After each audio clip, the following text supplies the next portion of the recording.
Welcome back, Cat 37 class, CATIA surfacing. I just wanted to go over my student project when I first took this class back in 2005, I think it was. Okay, so if I can go back and do things differently, I would. One obvious thing is I should have used more geometric sets to organize my geometry. Another thing I should have done is label some of my critical geometry.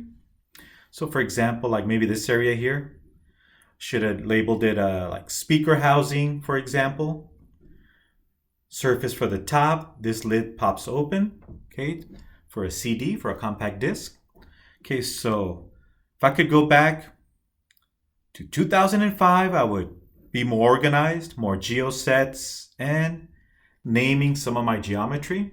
You can simply name it by just go right click properties.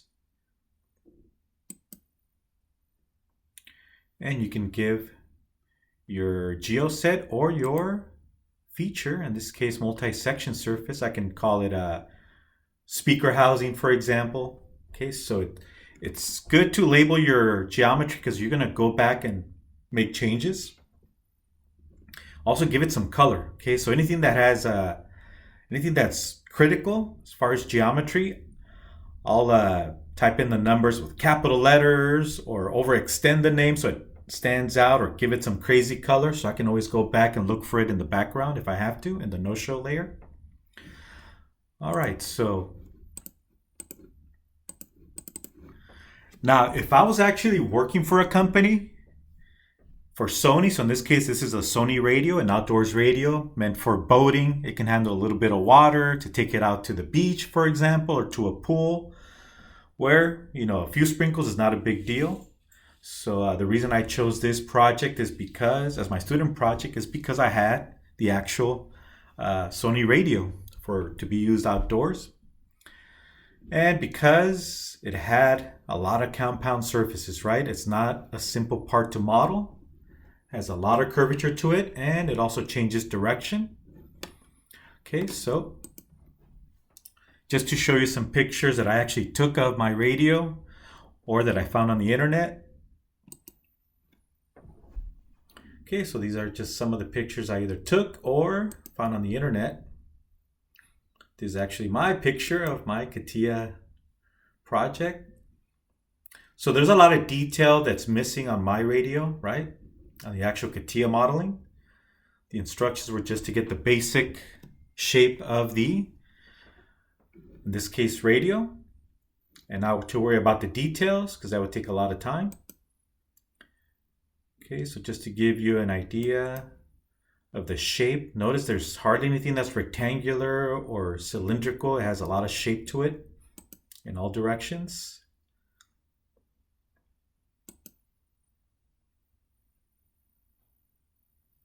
So you could also stand this up, stand it up vertically.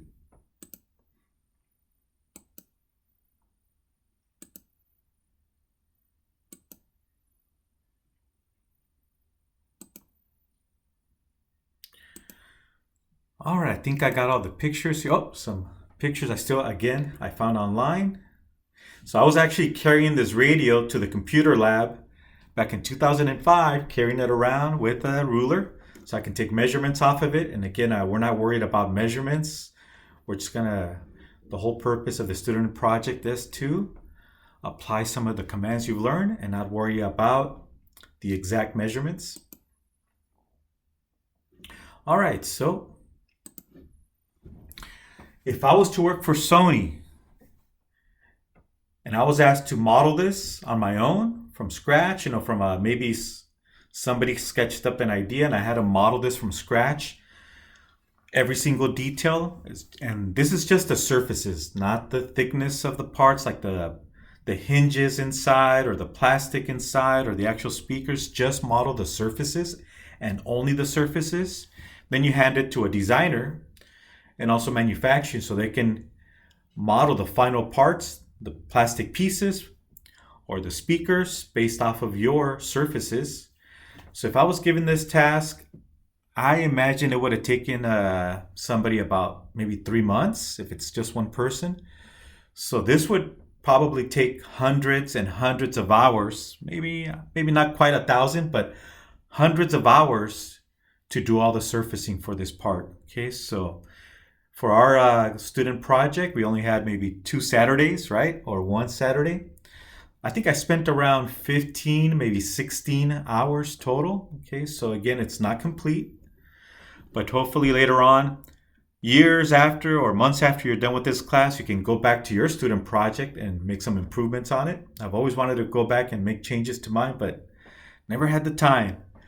Okay, so I'm going to walk you through some of the steps on how I created this. Again, it took me around 15, 16 hours, and I'm not going to go through every single detail. I'm just going to spend a little bit of time going over the approach I took and also some of the mistakes I made.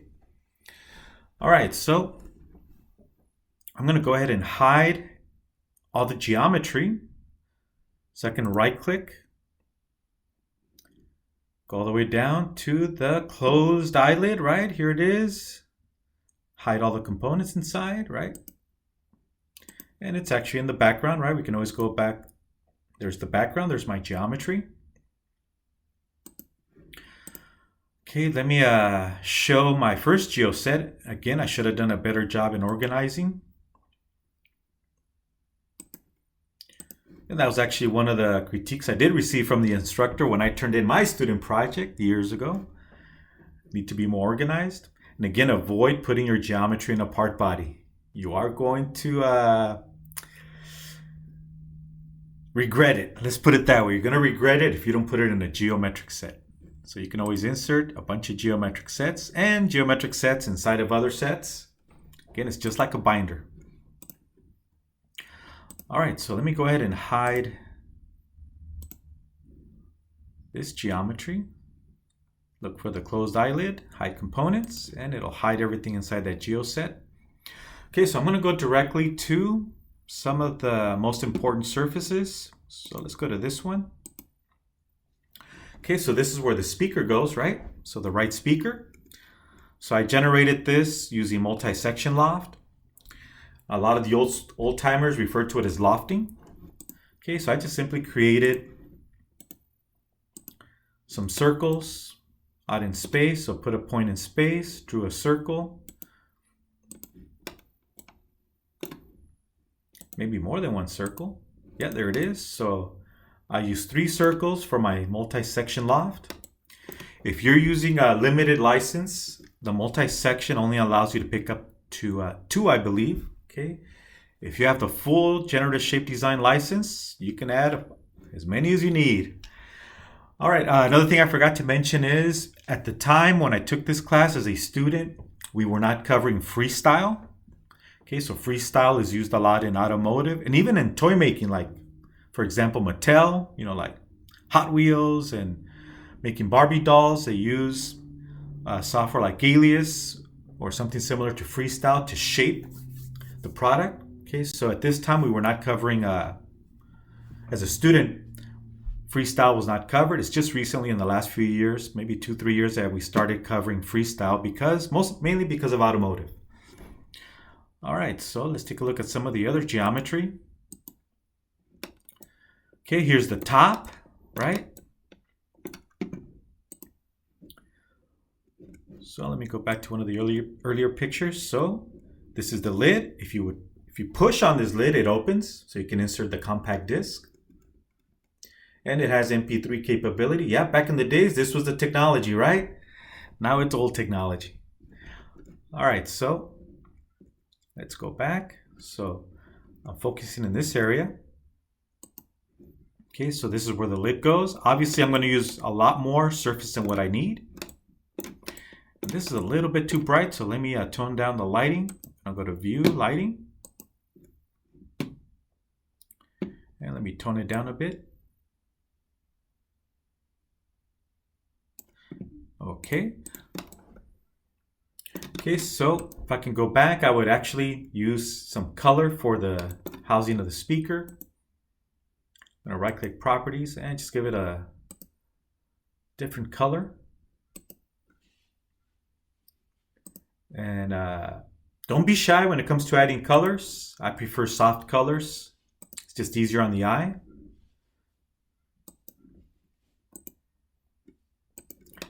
Okay, just a lot easier. And word of advice that I used to be given all the time is protect your eyes. I used to have perfect eye vision, but because I'm always sitting in front of the computer designing, eventually my vision started getting blurry, so now I wear glasses.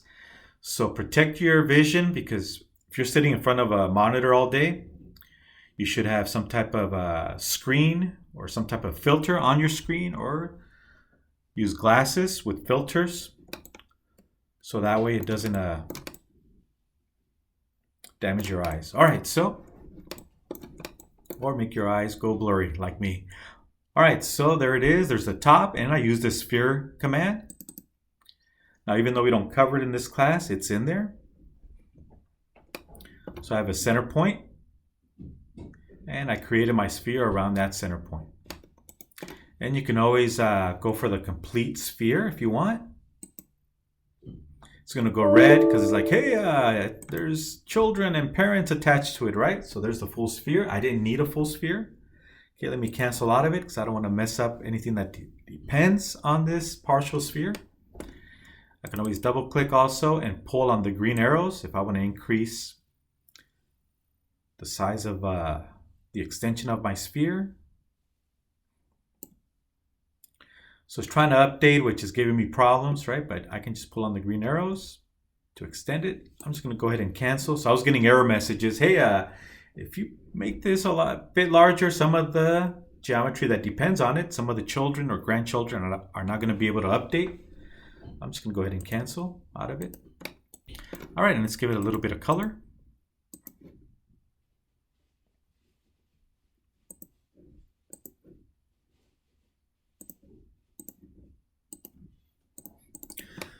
All right, so let's move on, see what other geometry I have. Now, I did eventually have to go in and split some of the surfaces, right? To get a better representation of the Sony radio. Now, one command, before I move on, one command that I completely forgot about, and it would have been very helpful, was extrapolate.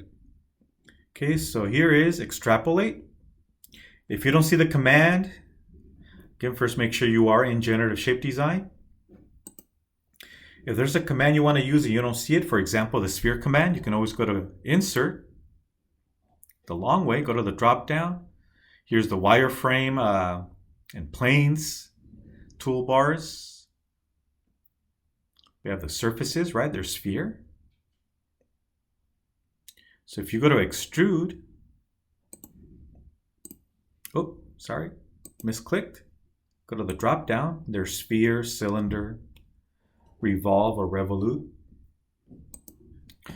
All right, so one thing I did forget was extrapolate. Okay, so I wanted to extend later on.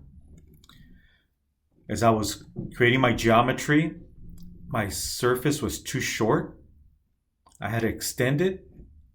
Okay, so if I go back to the pictures, this area here, I was trying to extend it, and I completely forgot about extrapolate. Okay, so I actually ended up using extrude and then fill it just to clean it up a bit, which was a mistake on my part. I should have just used extrapolate. Okay, so if you remember extrapolate, here's extrapolate. Okay, what it does is it'll extend a surface or a curve. Okay, so I'm going to extend this edge on this surface. Pick the surface. And now you can extend it, right? And we can extend it with tangent continuity, curvature continuity. Most of the times you want curvature, not always. So curvature, G2 continuity. If you want to drop down to tangent, which is G1. Let's see what happens if I go with curvature. It may not like it because it may end up folding on top of itself. Yeah, so it's too much. Curvature is too much. It'll overlap itself. So one thing I can do is always drop down. Let's go instead of, in this case, 2.5 inches. Let's go to 1 inch. See if it accepts 1 inch. Preview. Yes. So if I make it too long, it'll start folding and overlapping on top of itself. So if I keep increasing, Eventually it will get to a point where it starts just folding on top of itself and reject the command. So it's already giving me a warning. Hey, are you sure? Are you sure? And it gets to almost 2.3 and it gives up, saying nope, can't do it. Okay, so I can always drop down.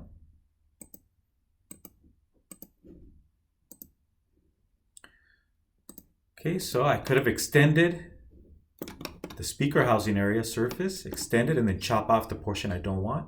But you always want to go in and check to make sure that you have nice, beautiful reflection lines, right? Those neon lights that we cover in the analysis video. All right, so let me go ahead and undo a few times. I'm going to hit undo.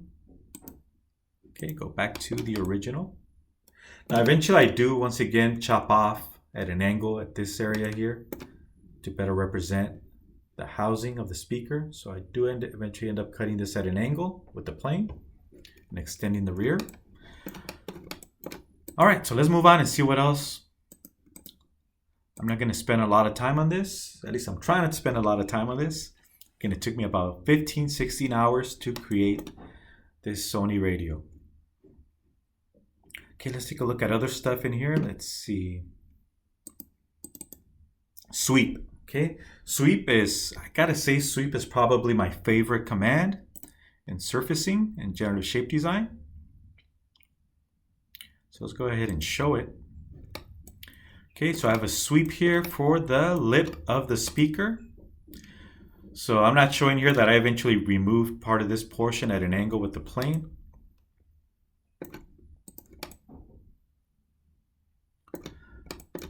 Okay, so I did a sweep. So what I have is I have a curve, so I ended up creating a curve. So if I go to sweep, I want to see the history. Let me first hide these circles, which I don't need anymore. I'll just hide them and they're in the background. Okay, so how did I create this lip for the speaker? If we go to the picture, okay, so this area of the speaker.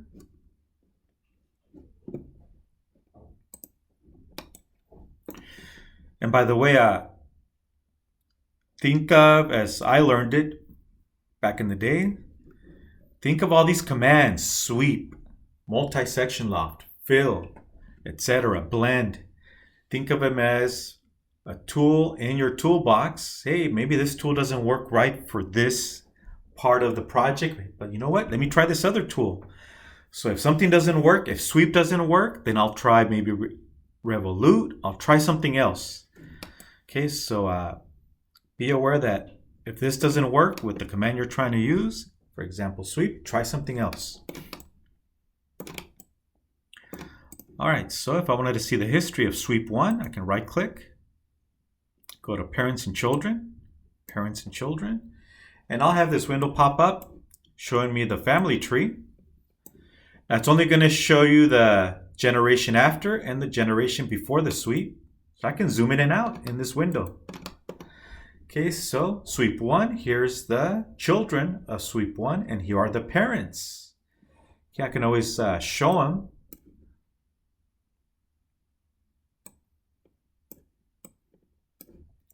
Okay, so these are the parents. Let's see what they look like. I'm going to right click show.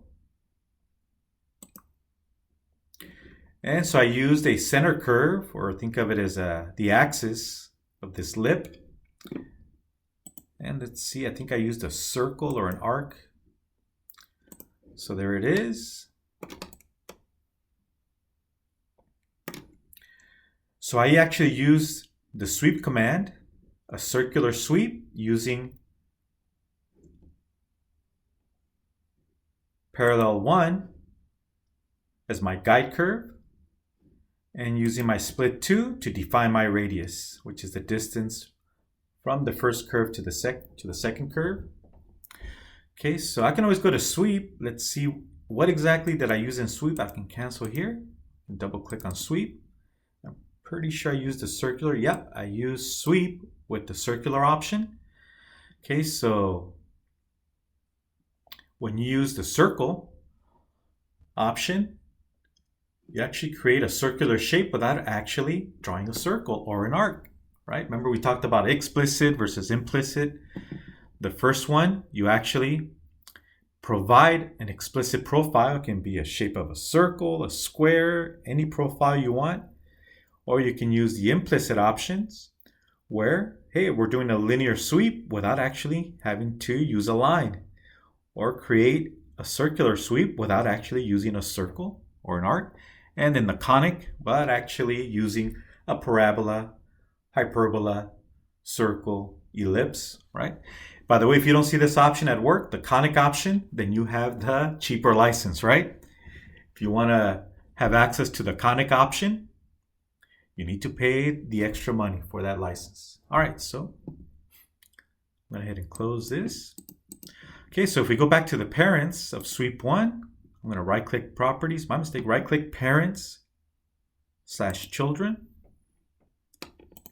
You can zoom in.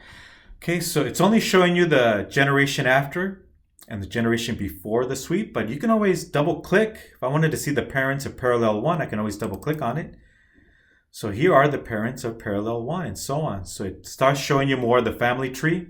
If it showed you everything, it can probably end up freezing CATIA or your computer on you.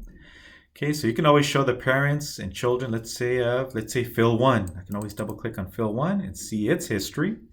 Okay, so as you can see, the geometry has knowledge of self. When you use freestyle, there is no family tree for the most part. There's no family tree when you use freestyle and you just simply shape and pull on the surface. So if you do things in freestyle, you're going to see the red lightning bolts letting you know it doesn't have knowledge of self. It doesn't know its history, doesn't know its family tree. It just knows it exists, but has no history of or knowledge of self, I should say. All right, so let's go ahead and cancel out of here. Close this window. All right, so let's take a look at, I'm going to go ahead and hide this wireframe.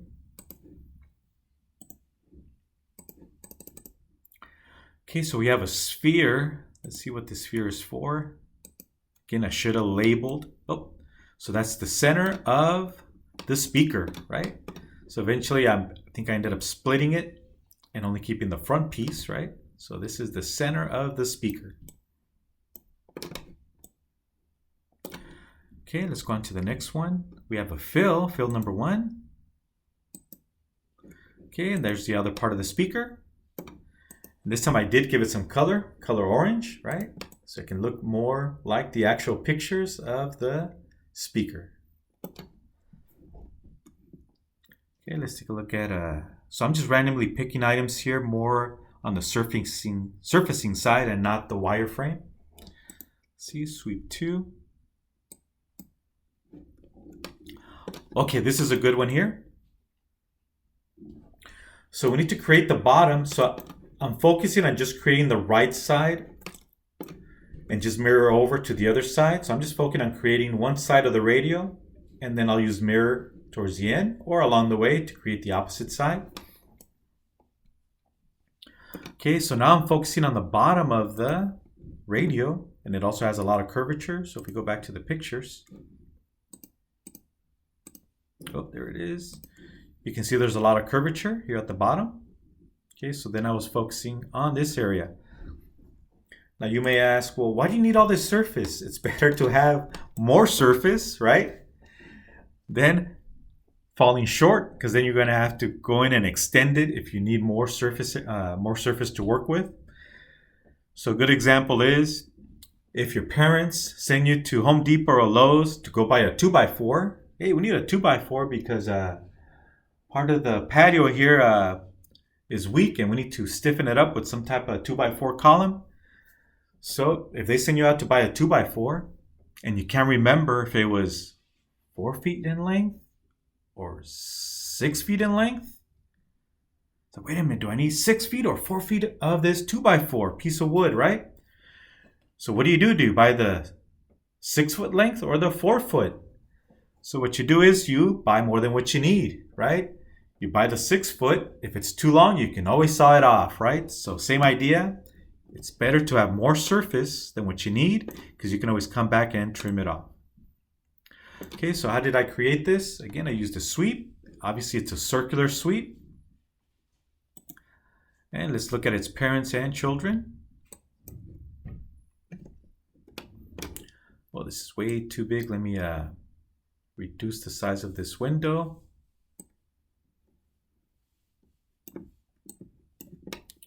And I can zoom in. All right. So here's the history of sweep number 2, right? And I should have labeled it, hey, bottom surface. I should have labeled my geometry. That's a big mistake I made. And it's a rookie mistake. Nowadays, as I'm doing surfacing, I label everything. Label everything, give it color, create a lot of geosets. So it's easy to go back and fix things. Okay, so I have a line. Okay, so I have a line. I think I used it to use it as a spine, maybe. I have a circle. Okay, so in this case, I used a profile. This is my profile. And let's look at project 5. And I believe I projected this line onto the green surface, the housing of the speaker. So I could get tangent. So I wanted this circular sweep to be tangent to the green housing here, the green surface. I believe I projected this one across. I could have just drawn a line point to point on a support of a green surface. That could have been another option. Okay, so just wanted to show you there's different options on creating this curve. And then I did a sweep which followed this guide curve. Okay, I'm gonna hit OK. And let me go to sweep number 2, double click on it.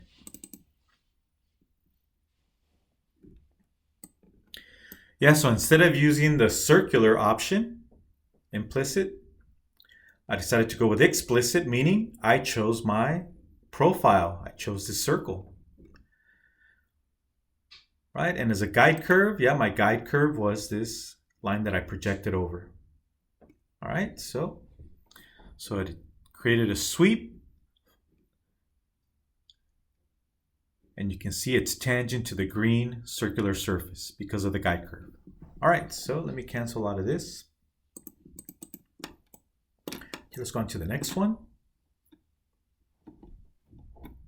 So once again, I'm ignoring the mirror and I'm ignoring the wireframe. I'm just going straight to some of the critical surfaces. Okay, let me go to multi-section surface 2, also known as lofting, right? Okay, so now we're taking a look at the front where we have the display. Okay, so here we have another one, multi-section loft. And again, we can always use sweep or blend to generate our surface. Okay, so the area we're focusing on is this front area right here where we have the display. Okay, so I did a sweep here, and again, more than what I need. And then we can always go in and trim off the excess, or split, I should say, the excess.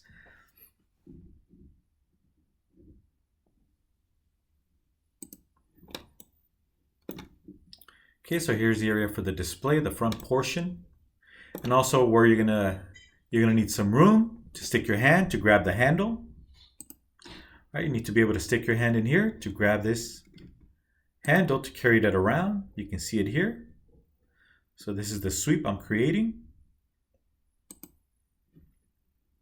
Again, there's the sweep, and you need room again to grab the handle.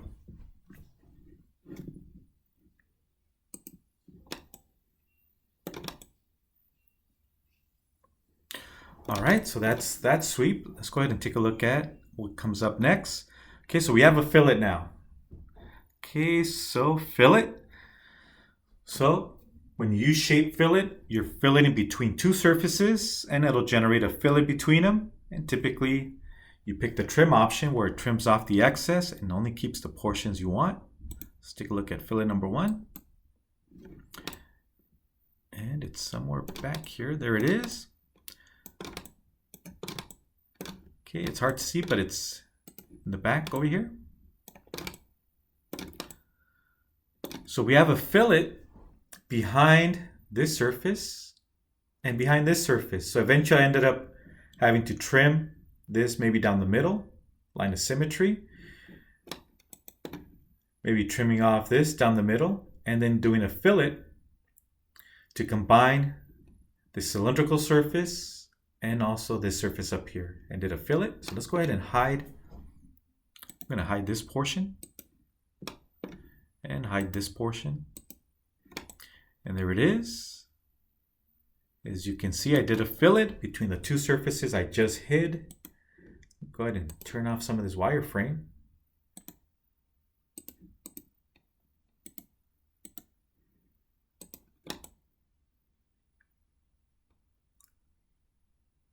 Okay, looks great. Now, as a student, right, just like you know, you're gonna make mistakes. So your thought is just to start, hey, let's start blending surfaces and start getting the shape. And then later on towards the end, you would want to go back in and check your zebra stripes, check how the light reflects. So if I go to view lighting and turn on my zebra stripes, right? Turn on the zebra stripes. I want to see how the lights reflect off of the surfaces, right? You want nice, beautiful parallel lines, right? This is beautiful here, right? So we did a sweep. It came out looking good. Notice how there's breaks here. One thing you don't want to see is the reflection lights breaking all of a sudden. It's like it stops, and that's because I'm missing some type of blend here, right? Or fillet, which eventually I do create a fillet between the green and the blue surface. Okay, if I go back to this fillet here. Okay, so the fillet looks pretty good. And one thing that I probably should have done instead of a fillet is maybe a blend. Let me go back to regular lighting. There we go. So if I could go back, instead of using a fillet, I would have used a styled fillet, right? Styling so that we guarantee curvature continuity between the seams, right? So we have 3 major patches. And here's the seam, and here's another seam. And I should have brought in the option curvature continuity, right? G2. So the light reflections will look cleaner as you go from one patch to the fillet, right? Or styled fillet or blend, and onto the next surface. By the way, if you don't see these seams, you have to turn on go to your view options here.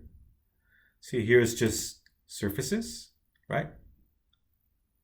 We can say, hey, show us edges, or I should say seams. And without smooth edges, ta-da, right? Okay, so you have options.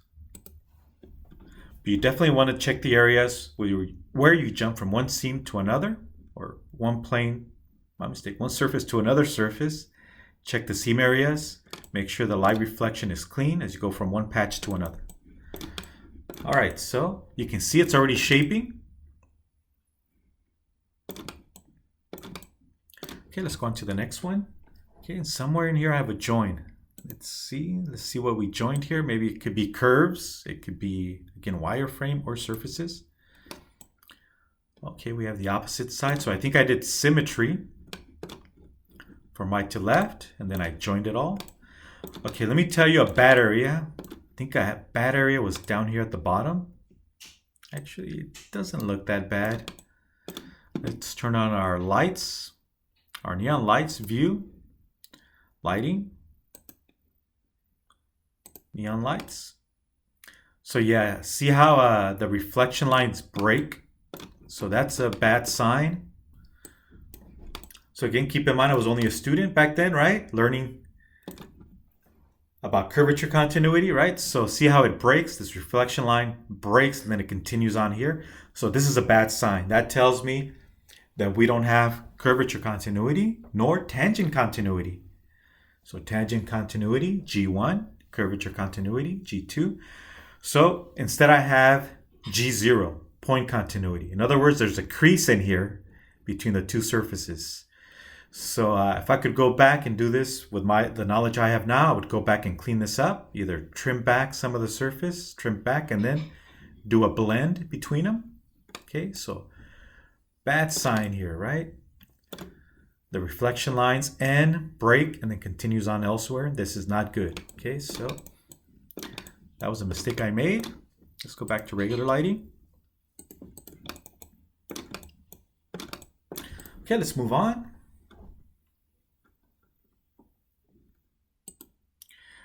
I forgot what this joint is at, so I can always, so this is the last thing I went from hide to show. So I can always right click center graph and it'll land right in the middle.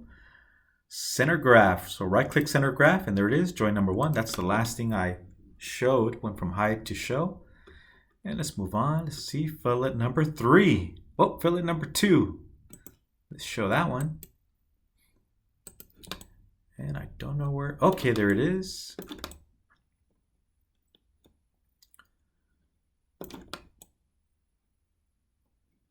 So let me hide this dome shape or spherical shape.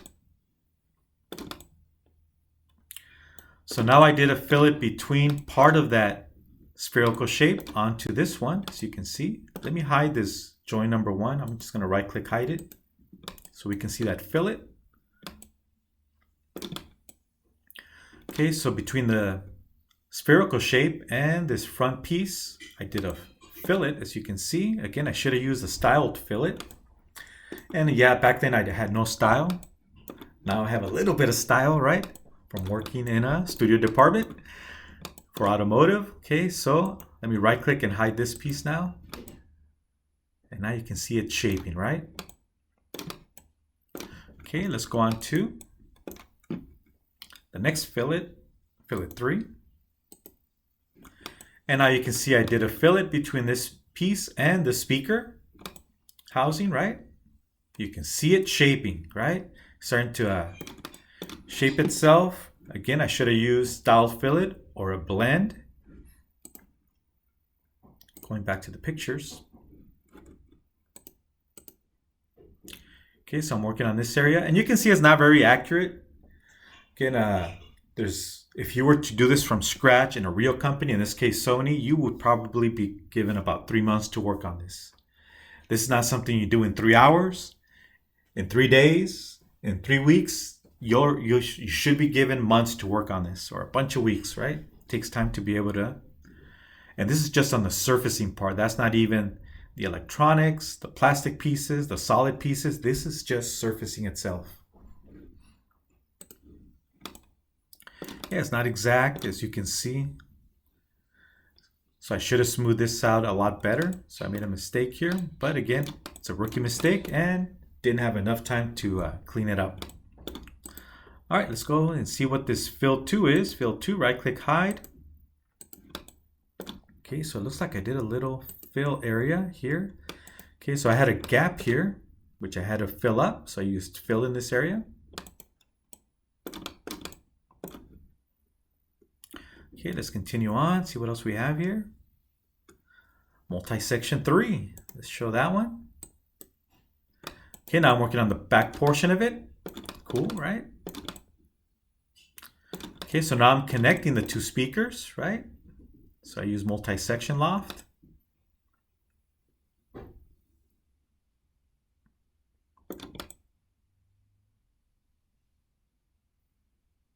Okay, let's move on. Let's see what this joint. Oh, and I did an extrapolate. Oh, so I did have an extrapolate. So I actually thought I forgot about extrapolate. I should have extrapolated the speaker, but for some reason I did use it here. Extrapolate 1 and 2. Let me go ahead and show. Okay, so in this area I did do an extrapolate. Okay, so my mind, my memory is not as good as it used to be, right? So I had to extend it onto this surface and maybe even do a fillet or some type of blend. Let's look at extrapolate 2.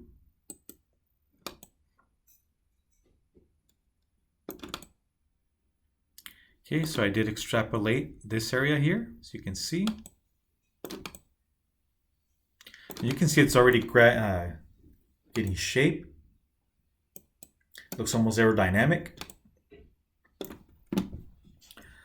All right, so let's continue on. Let's see what joint 2 gives us. Joint 2, okay, so I joined this the bottom portion. And did a fillet number 4. And you can see there's a lot of splitting along the way. So I'm splitting some of the excess eventually. Yeah, so some of you are thinking, whoa, you have more, why do you have so much surface, right? Or why are your surfaces so extended? Why is there? It's better to have more surface than later on having not enough surface, because then you have to go in there and fix it. And sometimes when you go back in time and make a change, right? Just like Back to the Future, Marty goes back to the future, and because he made contact with his parents, he was altering his own existence, right? So same idea. If you go back in time, realize, oh, I don't have enough surface, I need to extend it. It's going to cause a domino effect, which may end up updating easily. Most cases, you're going to have to go in there and troubleshoot and fix it. Okay, so let's keep going. Fillet number 4. Okay, so I eventually did a fillet, right? Between this piece, and there it is. All right, so let's move on to fillet number 5. And I kept doing fillets. So let me go ahead and hide some of this stuff, and I'll come back to fillet number 5 and 4. So let me double click on hide show. So I'm going to double click, hide show. Now I'm going to start hiding some of the stuff here. I'm just going to click on it, start hiding some of the stuff. Let me show fillet 5, fillet 4. There it is. So you can see it evolving. Very ergonomic, very aerodynamic, very styled. Again, even though at the time I didn't have style back in the day. Okay, so let's go to the next multi-section. Again, I'm skipping over the wireframe, the points, planes, etc. Oh, I forgot about fill 3. Where's fill 3? Let me turn off hide show. I kept it active. Let me turn it off, or I can always hit escape on the keyboard to exit the hide show command. Okay, I don't see fill 3, so I can always right click, reframe on. Right click, reframe on, and it should take me to, oh, there it is. Okay, so I had a little bit of a gap here that I had to fill up, right? So I had to go in there and fill it up.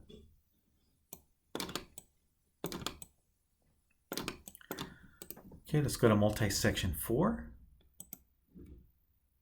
and show. Okay, so now I'm working on the handle, right? The handle portion.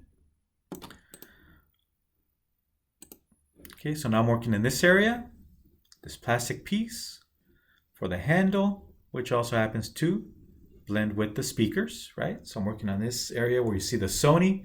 I didn't have time to bring in the letters, but I would have if I had the time to do it. Again, student project, limited to surfacing knowledge, and also under pressure, right? There's only so much you can do as a student learning surfacing. All right, so let's move on. Okay, we have an offset. Let's see what this offset gives us. Okay, so there's the offset.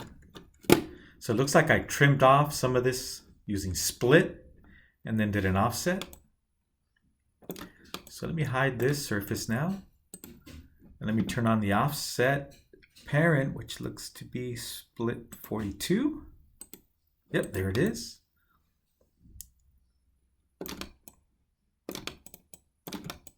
I have to be honest with you guys. I'm actually impressed with the younger version of me, right? Like, okay, there's some pretty cool stuff back then, right? So in some areas I made mistakes, but in some areas I'm impressed that I actually did this as a beginning surfacing student. One thing to keep in mind is if you don't practice surfacing, you will forget a lot of this stuff. You will forget it. Sometimes I go years. Sometimes I'm doing drafting for a company, drawings. I'll spend a year just doing drawings or doing something else, like working with the electrical department on with a company. And I'll do very little surfacing or wireframe, and I will forget it. I will forget some of these commands or how to apply the commands. So you constantly have to go back and practice your surfacing, or you will forget it. Okay. Okay, let's take a look at more of the surfacing, multi-section 5. Okay, so it looks like that's the top portion of the handle. And obviously I think the bottom one is multi-section 4. There it is, the bottom portion of the handle.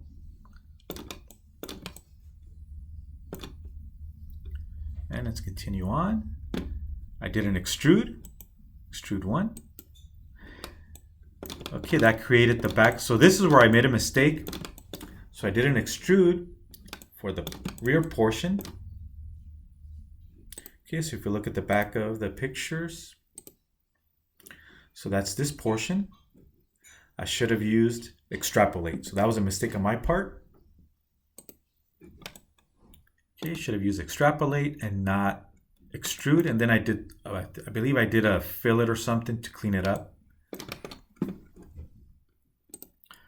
Okay, so let's go further down the line. Fill number 4. Okay, so that closed it up. Then I need an opening for the air. Offset 2. So it looks like I did an offset of extrude, did an offset inward. And let's work our way down to fillet 6. Okay, so yep, that was a mistake I made. So it doesn't look quite like the picture, which is a nice smooth curvature continuous. It actually changes direction. There's an inflection point where it changes direction. That shouldn't be there. This should have been a lot smoother. It doesn't look like the pictures, right? I actually have a fillet that shouldn't be there. All right, let's keep working our way down the tree. Fillet 7. Okay, so now you can see close to the final portion of this rear portion of the speaker housing. Okay, let's work our way down to fill 5. Right click reframe on. So fill 5 is somewhere over here. Oh, so here's fill number 5. And I think I did a transparency to make it look like the screen of the speaker, right? So you can see through and you can see the speaker. And join number 3. Okay, join number 3 is wire. So you can join wireframe. Don't know what I did join number 3, but there it is. Don't remember. And let's work our way down, further down. See what join 4 gives us. Join 4, let me hide it, show. Okay, so in this area, I'm working on the speaker portion, as you can see. Let me hide some of this stuff. I'm gonna double click. And let's go ahead and hide some of this stuff. Oh, double click on hide show. And start hiding some of this stuff.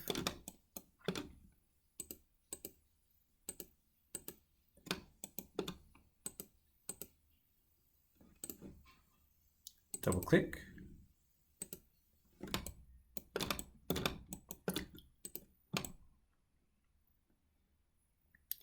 All right, so let me hit escape or uncheck or deselect the hide show. And let's work our way down further. Just because of time. So eventually I have to join all these surfaces.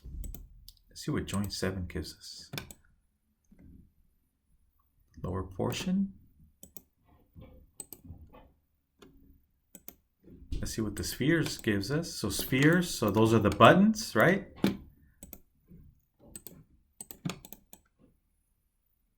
So how to make cutouts for the buttons. So eventually I had to trim off this portion of the surface out here.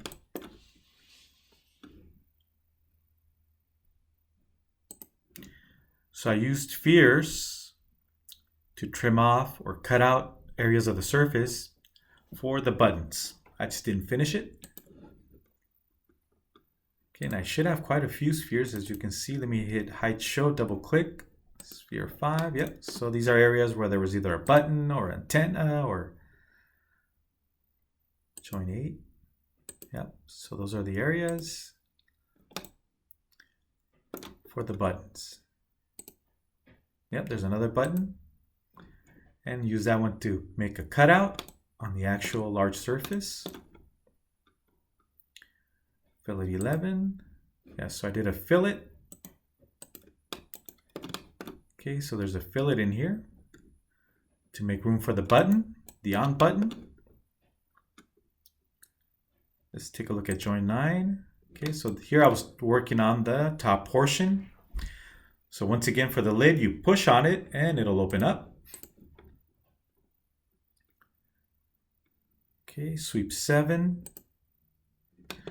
Okay, so these are the feet or the pads, right? Just like we have the pad in the back to let it sit vertically, we also have the feet at the bottom.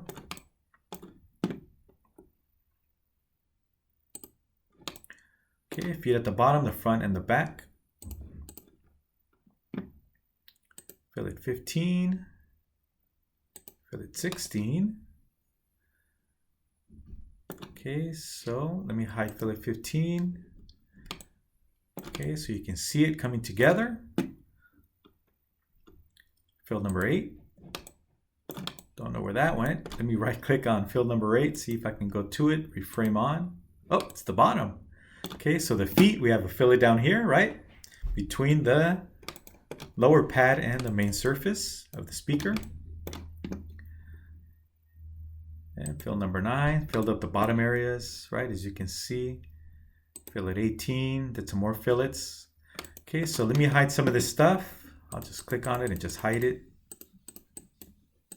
I can also window capture to hide some of the stuff. Window capture or just directly click on it. And let me turn on fillet 18. There it is. All right. Let's see join 10. Oh, so looks like I did a join of wireframe. And it looks like I'm missing the centerpiece, obviously, and there are some mirrors. Let's see if I can go back and find that piece.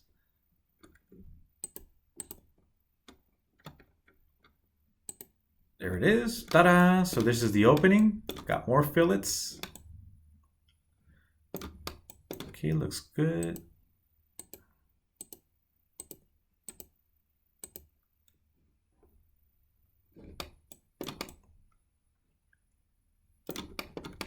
Again, I should have used styled fillets.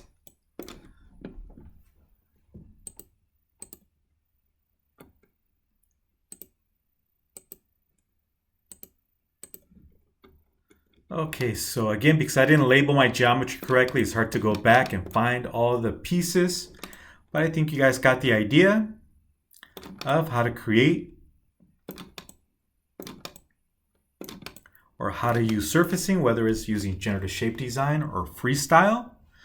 So the only way you can get good at this is by practicing. So if there's something, especially pick something you like, something you're passionate for. If you do want to become a surfacing expert, I do recommend to practice your generative shape design and to practice your freestyle. And again, if your passion is comic books, superheroes, or motorcycles, or automotive, or some type of cartoons, right? And you want to create something, right? Whether it's your favorite superhero, your favorite motorcycle, favorite car, try and recreate it. It takes a lot of practice. You are going to get frustrated. There are times you're going to want to punch the screen. So all these YouTube videos you see online, and it seems like they design a car in 2 minutes. That's not the way it works, right? Anytime you're given an assignment at your job that involves surfacing, it takes a lot of time.